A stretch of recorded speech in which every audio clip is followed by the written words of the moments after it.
Bonsoir à la maison. Mon nom est Pierre Brudeau. Sophie Thibault pour vous servir. Bonjour Pierre. Bonjour Sophie. Alors, aujourd'hui, nous avons une émission spéciale, n'est-ce pas? Exactement, nous allons parler de Pierre, nous allons parler de Jean Piaget. Ah, nous allons commencer cette émission avec une rétrospective de la vie de Jean Piaget, faite par des artistes incroyables dans une dramatisation des plus réalistes. Alors, on y va. Bonjour ou bonsoir, chères auditrices et chers auditeurs, visionneurs et visionneuses. Lançons-nous allègrement dans la présentation de Jean Piaget.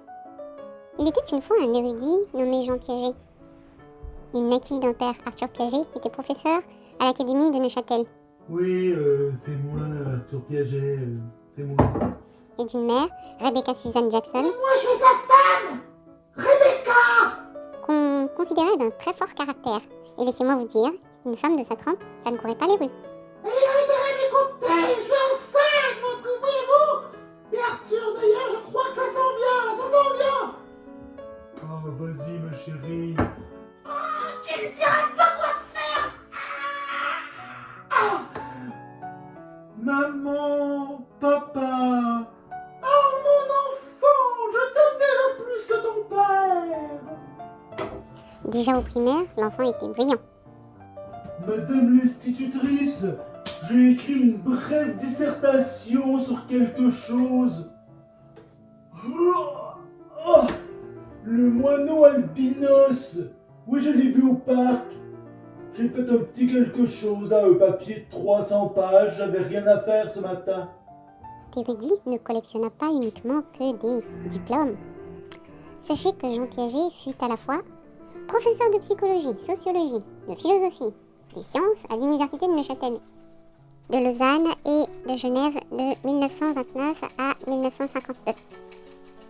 Seul professeur suisse à être invité à enseigner à la Sorbonne. Hein, quoi? Vous m'invitez à enseigner ici? Je suis choyé!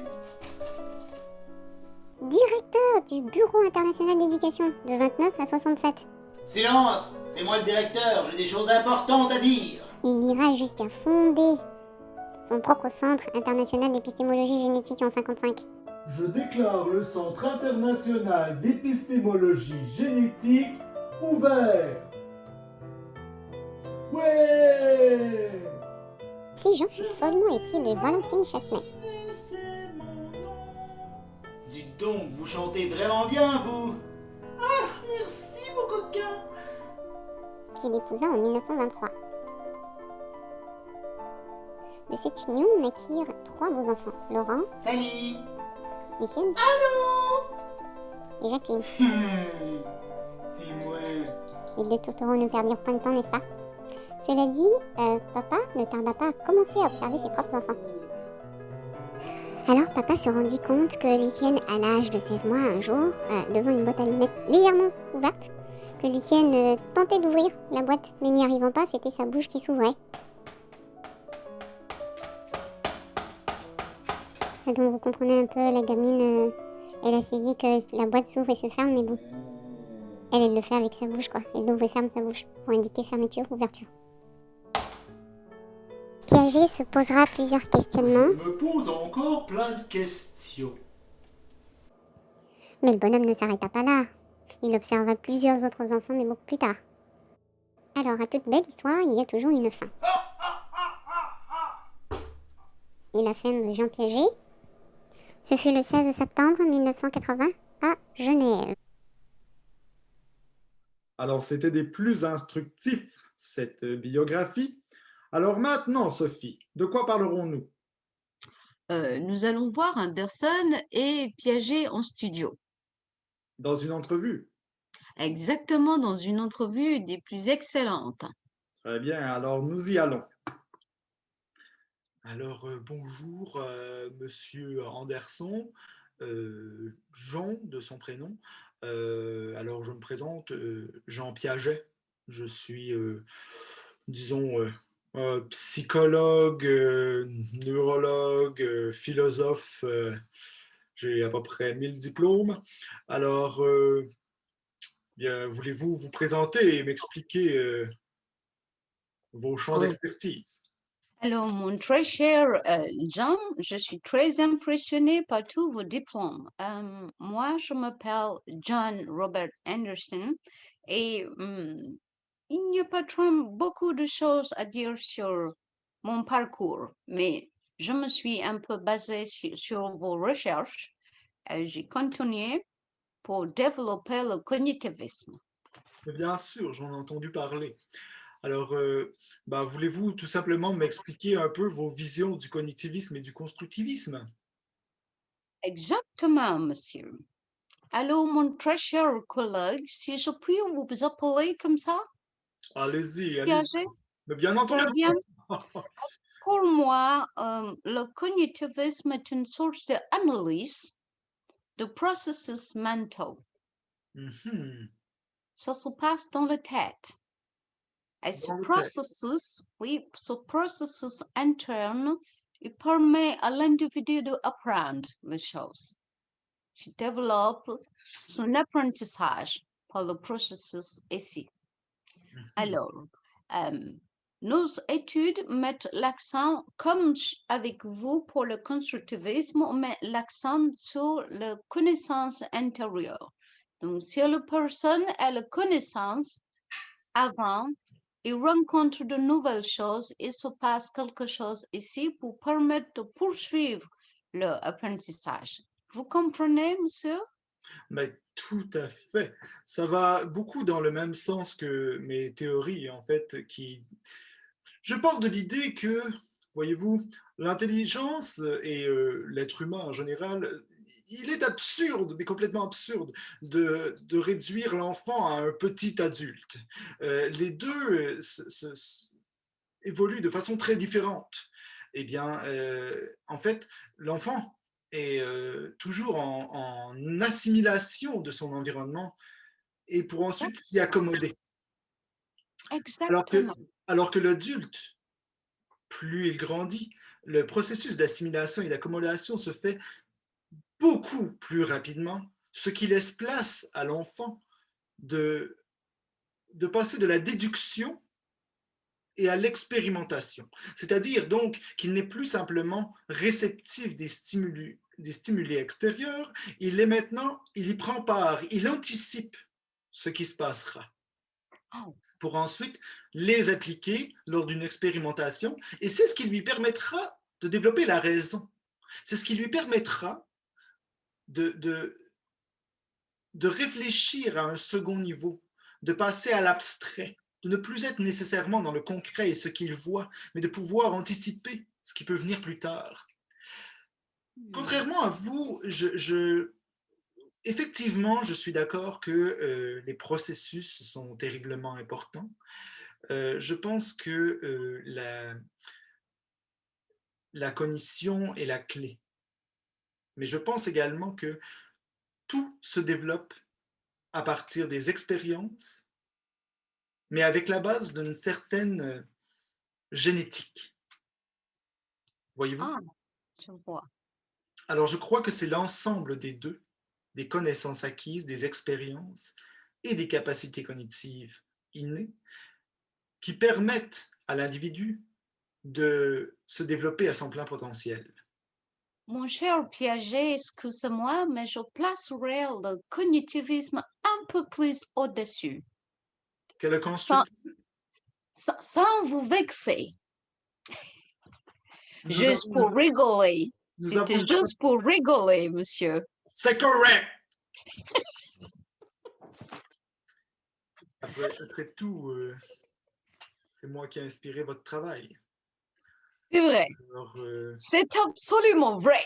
mais vous avez raison que le constructivisme est quand même la version très alimentaire de l'apprentissage. Oui, Et je vous dirais même que les courants actuels poussent le cognitivisme à son plus haut niveau en s'attardant à la métacognition, c'est-à-dire la question du processus est beaucoup plus importante que le résultat. Si les processus mentaux sont bien mobilisés, peu importe que la réponse soit mauvaise, l'enfant a compris. Il a compris ce qu'il doit faire et Right, il s'agit souvent d'une simple erreur de procédure qui fait en right, sorte qu'il leur a fait une erreur. Qui... right. Alors pourquoi lui faire perdre tous ses points pour une mauvaise réponse si tout le Mhm, chemin pour s'y rendre était adéquat? right.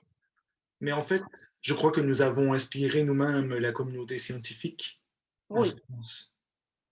Ce fut un véritable travail de collègue.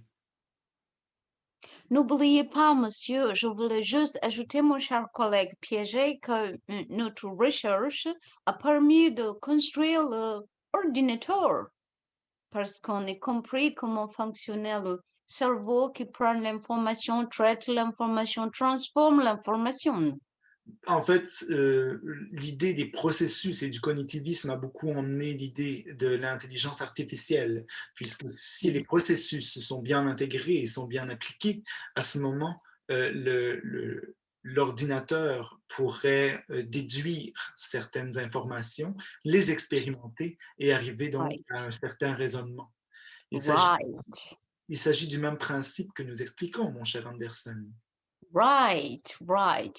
Alors, sur ce, je crois que ce qu'il faut retenir, c'est que l'intelligence et l'apprentissage sont deux choses très différentes, mais surtout que Right, l'enfant et l'adulte le sont également. right, En maîtrisant le principe d'assimilation, d'accommodation et d'adaptation, l'être humain arrive à maîtriser et à développer son intelligence, right. mais que c'est vraiment le travail entre les facultés innées et les expériences qui construisent l'individu tel qu'il est maintenant. Right. Mon cher collègue, vous avez tout dit. Et voilà. J'approuve 100% tout ce que vous avez dit. Ça correspond à toutes mes études. Après tout, vos études sont basées sur Ou les... is it étude ou recherche? Qu'est-ce que vous me diriez, mon cher collègue? Ben, écoutez, les deux peuvent se valoir, mais comme c'est plus facile pour vous de dire études, nous passerons à ce terme. Alors sur ce, Right. je vous dis merci, Monsieur Anderson. Merci, monsieur Piaget. Au revoir. Au revoir. Oh, c'était incroyable, ce Piaget. Il nous N'est-ce expliquait pas? des choses. Oui.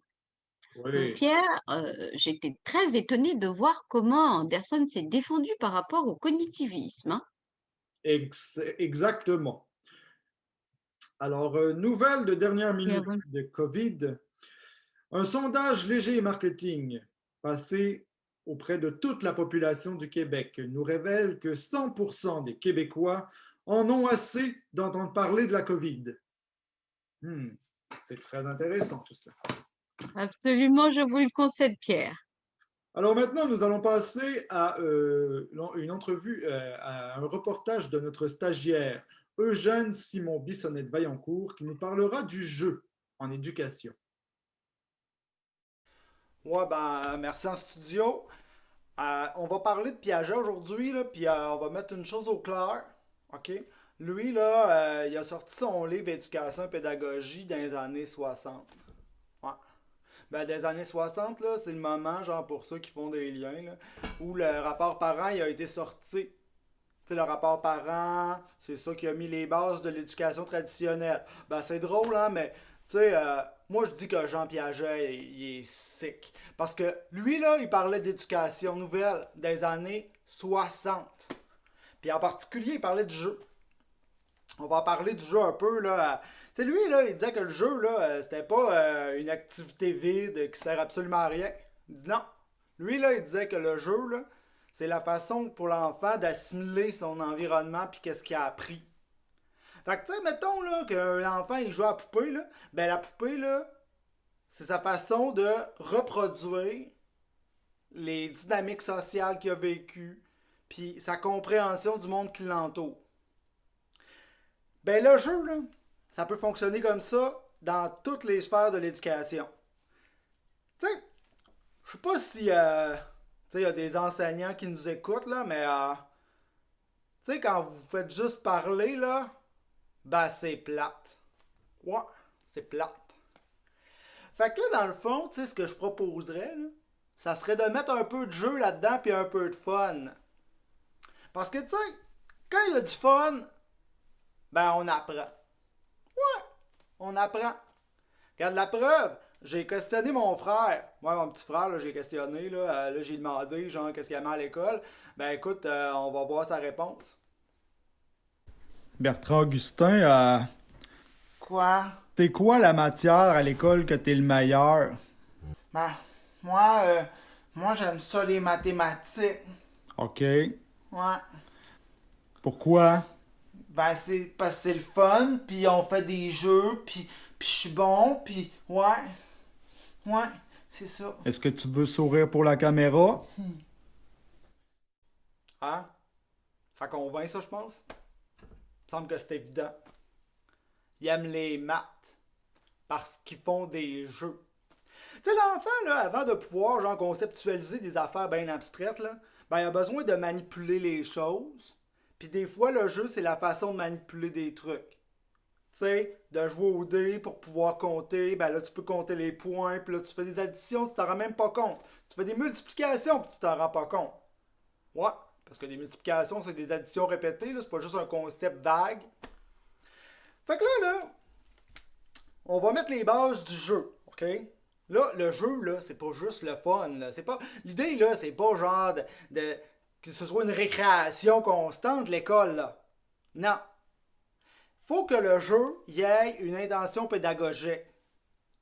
Parce que, écoute, c'est bien beau la marelle, là, mais c'est pas comme ça que je vais apprendre la conjugaison. Hein? Fait qu'il faut qu'il y ait une intention pédagogique, mais encore plus, il faut que l'enseignant le verbalise. Qu'il dise c'est quoi qu'il va enseigner. Parce que, tu sais, moi, là, en tant qu'apprenant, là, ben, j'aime pas ça m'asseoir puis pas savoir où on s'en va puis qu'est-ce qu'on fait. Puis pas comprendre, là, pourquoi tu me parles, là, de la révolution tranquille. Ben là, visiblement, tu m'en parles pour que je puisse parler du rapport parent. Hein? Fait que... Puis une autre affaire, là, tu sais, on parle pas juste là, de jouer tout le temps, là. Hein? Tu sais, on veut pas, genre, que votre classe, ce soit un Randolph numéro 2. Ce qu'on veut, c'est que votre classe, elle ait un objectif dans chaque apprentissage. Tu sais, pas juste faire du cahier, là. Tu sais, faire un projet, un journal, une pièce de théâtre, une vente à l'école, manipuler de l'argent. Pas s'en mettre dans les poches, là, parce que là, ça, c'est pas correct, là. Je l'ai essayé. Je l'ai essayé. Mais bon, tu sais, l'idée, là, c'est qu'il y ait un objectif. Moi, là, j'ai encore des livres que j'ai faits au primaire. Je te dis, c'est malade. Fait que, dans le fond, là, l'idée, c'est que le jeu a sa place en pédagogie. Le jeu est essentiel. Tu sais, Piaget en parlait, là, les enfants, là, c'est pas comme les adultes. Les enfants, là, ils ont besoin encore plus que les adultes de savoir pourquoi ils font les trucs. Parce que sinon, ils décrochent. Ils décrochent. C'est ça qu'ils font. Fait que, là, je vais vous laisser sur la question philosophique. Pensez-y. On y va.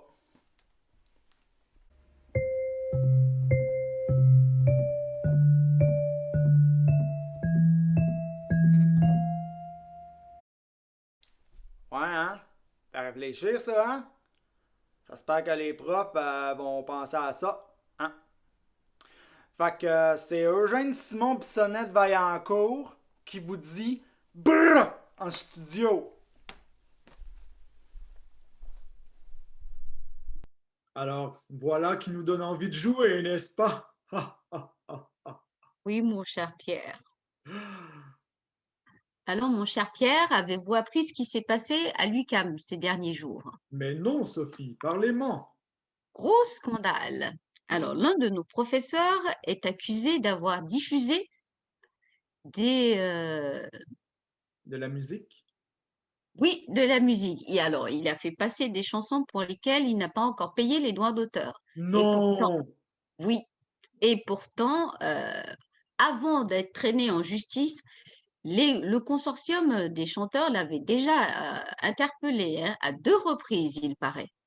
Ma foi, et nous Oui, savons que les artistes ont besoin d'argent en ce moment. exactement. Covid oblige. Hmm, C'est déplorable. Je vous le Bien. fais pas dire. Eh bien, continuons notre émission spéciale sur Jean Piaget. De quoi parlerons-nous maintenant, Sophie? Alors, nous allons aborder la question de l'intelligence avec Pierre Côté. D'accord, alors allons-y. Chers amis, quand on parle d'intelligence, il faut retenir une chose. Une définition parfaite de l'intelligence n'existe tout simplement pas. Alors oubliez ce qui est écrit dans les dictionnaires. Selon Piaget, ce n'est pas une faculté mentale qui est innée. En cela, il diffère de Chomsky. C'est plutôt une interaction. En fait, elle se crée à partir d'une interaction avec son milieu, avec son environnement. Alors, de là va naître ce qu'on appelle le courant interactionniste. Qu'est-ce qu'il faut retenir par rapport à l'intelligence? 4 éléments. D'abord l'assimilation, ensuite l'accommodation. Les deux vont créer une sorte d'équilibre qu'on va appeler l'adaptation, et ensuite il va y avoir ce qu'on appelle l'intégration. On pourrait dire même un 5e élément qui serait plutôt un petit élément à intégrer, donc 4,5, ce serait le schème.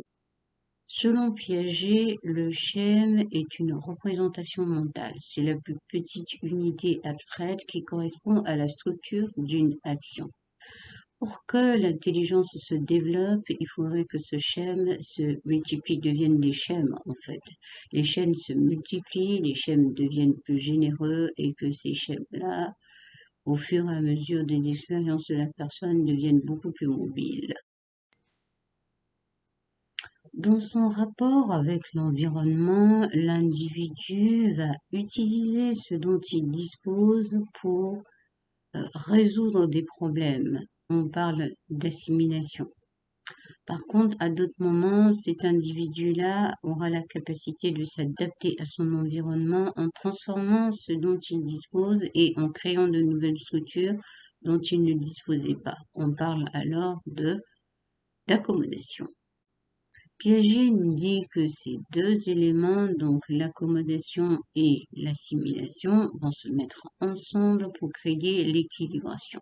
Alors l'équilibration est majorante quand l'individu évolue de façon positive. Cette équilibration est appelée aussi l'adaptation. Mais au-delà de cela, il y a ce qu'on appelle l'intégration. Ce n'est pas le fait d'empiler des actions mentales encore et encore ou juste empiler de nouvelles structures, mais plutôt que chaque structure qui est acquise, chaque nouvelle structure qui est acquise va intégrer les précédentes comme des sous-structures. C'est ce qu'on appelle tout simplement l'intégration. Vous comprenez alors, chers amis, que l'intelligence n'est pas une mince affaire. Il vous faut à la fois de l'assimilation, de l'accommodation. Vous mettez les deux ensemble pour avoir de l'équilibration ou autre adaptation. Et ensuite, que les nouvelles structures que vous créez soient intégrées ou intègrent les anciennes que vous aviez déjà. Sans compter qu'il vous faut des schèmes qui se multiplient et que ce soit à la base de votre développement intelligentiel. Alors, quel est le rôle de l'éducation dans tout ça? Pour Piaget, le principal but de l'école, ce serait de former la raison intellectuelle et morale de l'enfant. Et pour cela, il lui faut à cette école de trouver l'environnement favorable et les moyens qu'il faut pour que cet enfant puisse lui-même développer cette intelligence. Et pour vraiment réussir, l'éducation devrait commencer d'abord par comprendre la structure de la pensée de l'enfant. Qu'est-ce que vous en pensez, vous? C'était Gaëtan Tanguay, TV à Nouvelle. À vous.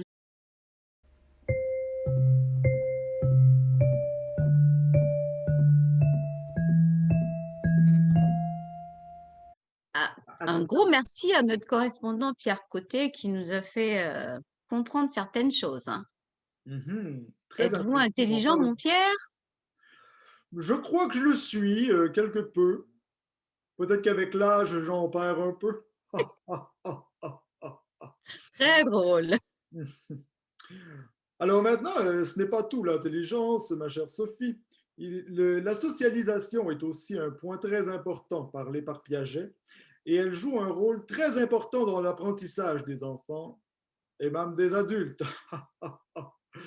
Alors, nous y allons de ce pas avec notre reporter Pascal Non-Binaire. À vous, Pascal. Merci en studio. Aujourd'hui, nous allons parler de la socialisation, vue par Piaget, et surtout son rôle dans l'apprentissage. La socialisation, rappelons-le, commence dès la naissance. En effet, au départ, l'enfant a besoin de ses parents, dépend d'eux de façon majeure. Il suffit d'avoir été parent pour le savoir.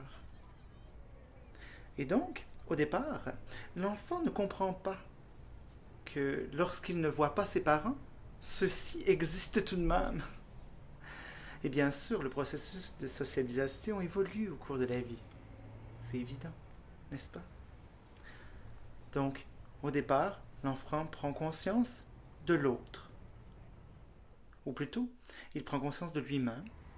Ensuite, il prend conscience de l'autre pour ensuite être capable de se projeter dans l'autre, de faire preuve de compassion et d'empathie. Bien entendu, avec cette étape, l'enfant vivra également des conflits. Tout ce processus engendre des conflits. Puisque, alors qu'il était certain d'être seul au monde et d'être le centre de son univers, il se doit de le partager maintenant. L'enfant apprendra également à coopérer. Mais bien entendu, il faut lui en donner la chance. Il faut également l'enseigner. Cet apprentissage ne se fait pas de façon innée. Entrer en relation non plus d'ailleurs. Combien de fois avons-nous vu certains enfants, par malhabilité sociale, se faire discriminer? C'est bien dommage. Je me permettrai d'ajouter ceci. S'il faut enseigner aux enfants comment mettre une feuille dans un duotone ou écrire sur une feuille lignée, ne pensez-vous pas qu'il serait également nécessaire de leur apprendre à communiquer, entrer en relation, coopérer et régler des conflits? L'empathie également s'apprend. C'est donc important que les éducateurs leur apprennent que, lors d'un conflit, il n'est pas question d'un bon ou d'un méchant. Il est question de s'assurer des perceptions de chacun. Un élève peut avoir fait mal à un autre alors qu'il n'en avait aucunement l'intention. Il n'en reste pas moins que celui qui s'est fait faire mal a eu mal. Et donc, son premier réflexe sera de penser que c'était volontaire. Le processus de socialisation transparaît dans l'école également. L'enseignement en soi, l'apprentissage en soi, est un acte social. Oui, même si cela peut sembler banal, ce l'est. Les adultes en général, lorsqu'ils vivent un problème, surtout professionnel ou personnel, vont aller questionner leurs collègues, leurs amis. Par la discussion, ils trouveront un moyen de régler leurs problèmes. En classe, pourtant, l'enfant qui fait appel à d'autres sera réprimandé, sous prétexte que c'est de la triche. L'est-ce vraiment? Bien entendu, plusieurs points de vue peuvent exister par rapport à cette question. Il est encore là une question de perception. Tout est dans tout. Donc sur ce, je vais vous laisser à la question philosophique. Allons-y.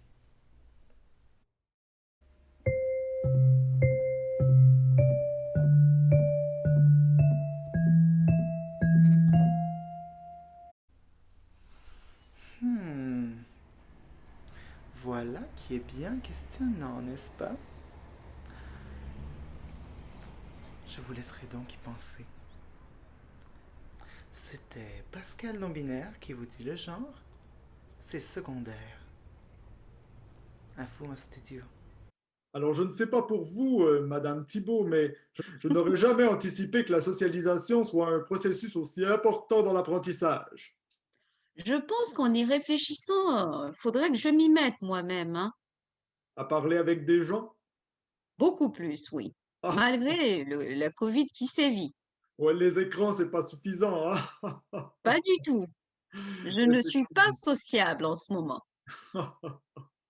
Nous allons maintenant aborder l'héritage de Piaget avec les stades de développement que va nous développer Aquavie Judith Congo.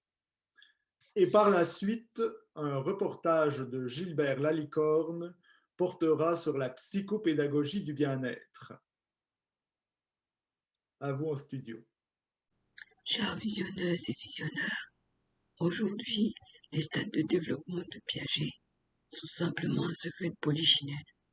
Rappelons quand même ce qu'ils sont, sans entrer dans le détail.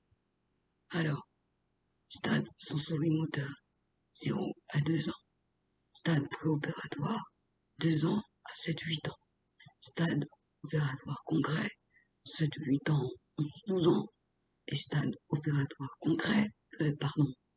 opératoire formel, 12 ans jusqu'à 15-16 ans. Ce qui par contre est intéressant à retenir ici, c'est que Piaget met en garde les professeurs qui aimeraient accélérer le processus de développement intellectuel chez l'enfant.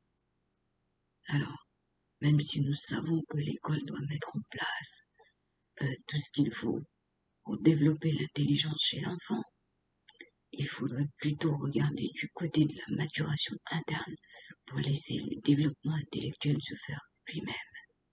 Oui, sans trop tenir compte du milieu extérieur dont en réalité elle est indépendante. Les travaux de Piaget ont été fondamentaux dans l'élaboration d'autres théories. Alors, donnons l'exemple d'Erikson et de Levinson. Erikson, par exemple, est allé jusqu'à 8 stades en considérant l'âge adulte. Et Levinson a plutôt développé ce qu'on a appelé la structure de vie en 4 périodes. Ainsi, ces théoriciens-là, au-delà du développement psychologique de l'enfant, sont allés du côté du développement psychosocial de l'adulte. Ainsi prend fin notre présentation. Gérard Tifia Nouvelle, à vous studio. Oui, moi, c'est Gilbert Lalicorne et je vais vous parler des héritages de Jean Piaget. Un des héritages importants, on a entendu que le jeu c'est important, la socialisation c'est important. Il y a plusieurs facteurs qui développent l'intelligence. Les stades de développement c'est bien beau, mais il n'y a pas rien que ça. Alors, je vais vous parler de quelque chose. En juin 2020, le Conseil supérieur de l'éducation a remis un rapport complet sur le bien-être à l'école. Pourquoi le bien-être? Eh bien, premièrement, le sentiment de bien-être ressenti par les étudiants augmente leur concentration sur la tâche, leurs résultats académiques et leurs relations avec les pairs. Oui, pour vrai, il y a plusieurs approches pour ça. Premièrement, il y a le développement des compétences socio-émotionnelles. C'est un des constats de ce rapport. Les compétences socio-émotionnelles, la majorité des études et des chercheurs s'entendent pour dire que ce sont celles du CASEL, le Collaborative for Academic, Social and Emotional Learning. La première, conscience de soi, conscience de ses forces, de ses faiblesses. Deuxième, l'autogestion de ses émotions et de ses comportements. Le troisième, les habiletés relationnelles, c'est-à-dire coopérer, entrer en relation, régler ses conflits, des choses comme ça. La quatrième, la conscience sociale, c'est l'empathie envers l'autre. Et la cinquième, la prise de décision responsable. Donc de faire des choix sains pour soi et pour les autres. Le niveau de développement des compétences socio-émotionnelles en début de scolarité est un bon indicateur du niveau de santé, d'éducation et de bien-être à l'âge adulte. Ça veut dire que ceux qui n'ont pas de bonnes compétences socio-émotionnelles sont à risque d'abuser de substances, de faire des actes criminels ou violents et d'avoir des difficultés relationnelles à l'âge adulte. Il faut donc avoir cela en tête lorsqu'on enseigne. Un autre courant qui travaille le bien-être en classe s'appelle la psychopédagogie du bien-être.